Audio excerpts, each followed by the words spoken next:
Hey everyone, welcome back to another crypto tutorial. Today, we're diving into how to send Stellar from Coinbase Wallet to Binance in 2025. If you're holding some Stellar, that's XLM, in your Coinbase wallet and want to move it over to Binance for trading or staking, you're in the right place. This process is straightforward, but always double check for any updates since crypto rules can change.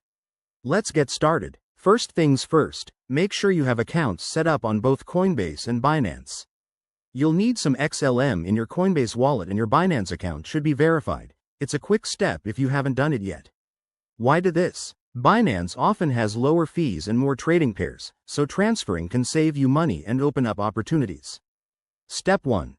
Open your Coinbase Wallet app or website and log in securely. Navigate to your wallet dashboard and select the Stellar XLM you want to send. Double-click on it to access the Send feature. Step 2. Enter the recipient's address. Head over to Binance, log in, and go to your wallet section. Copy your Binance XLM deposit address. Make sure it's the correct one for Stellar to avoid any mishaps. Paste that address into the To field in Coinbase. Step 3. Specify the amount. Enter how much XLM you want to transfer, but remember to leave a little extra for network fees. Coinbase will show you the estimated fees up front, so keep an eye on that. Step 4. Review and confirm.